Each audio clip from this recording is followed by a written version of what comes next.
Well, an unlikely country is signaling a diplomatic shift in the South China Sea, and its effects are being felt around the world. Honduras has broken diplomatic relations with Taiwan, choosing to establish ties with China instead.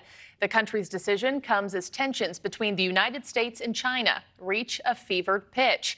Taiwan and China have been in a diplomatic struggle since 1949. China claims Taiwan as a breakaway territory, and Taiwan contends it's an independent republic. Just 13 countries now recognize it. Joining me now to discuss the ripple effects of this decision, we have Mark Kennedy, director of the Wahba Institute for Strategic Competition and former congressman from Minnesota. Thanks for joining us, sir. Appreciate your time. Good to be with you.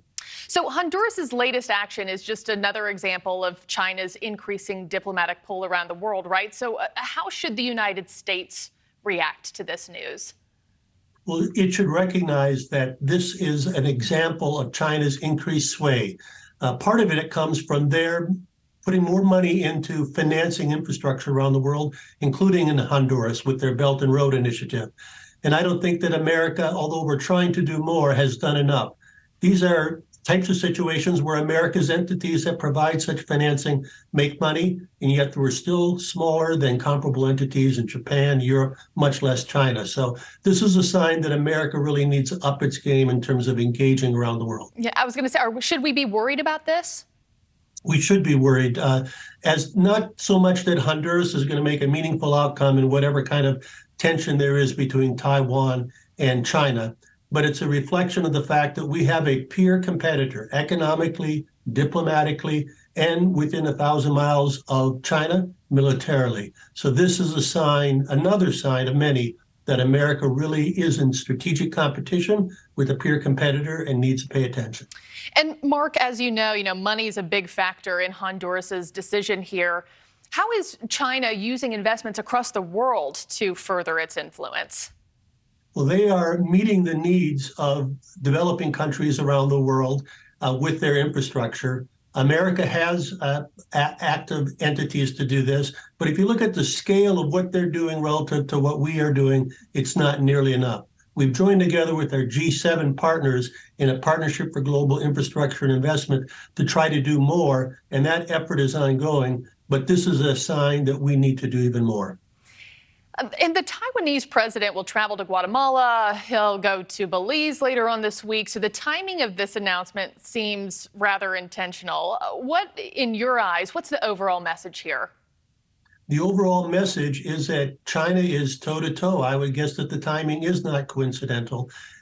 China has always been concerned whenever the president of Taiwan is engaging with countries, getting recognition, and particularly coming to the United States. So I think we need to be looking very carefully as to what other types of actions China might do with the president of Taiwan traveling to North America. Also curious your thoughts on this. Has the Biden administration, has the president been tough enough on China? What say you on that? Well, I think, we've been tough on China, but if you look at, what's happening in that region with a lot of the nations arming up and increasing their defense spending, it's a reflection of a lack of confidence that America really has the military weight and the diplomatic weight in the region to deter aggression. And so, when you look at the United States having arguably its lowest defense spending as a percent of GDP since World War II, this is causing concern. So I think that's going to be something that's going to be increasingly focused on in the future. And with that concern, and what you just said, how should the United States strategy toward China change overall? Where do we go from here? Well, I think our key priority has to be deterring aggression, and that's really largely America staying strong, economically strong. We don't offer a real economic alternative to people across Southeast Asia or in the region around China or, frankly, the rest of the world, in that we've pulled back from trade. And so I think having an economic agenda is something we need to have. A lot of these countries, whether it be Japan or South Korea or others, want to become less dependent on China economically, but that would require America to step up and have a more meaningful willingness to open up trade relations. We've talked about trade with a trade agreement with Taiwan, but we're not really offering market access. If we can't offer market access for a country as important and as threatened as Taiwan, how can we expect our other allies to really take our commitment seriously? Thank you for watching. Go to newsnationnow.com to find News Nation on your television provider. And don't forget to click the red subscribe button below to get more of News Nation's fact-driven, unbiased coverage.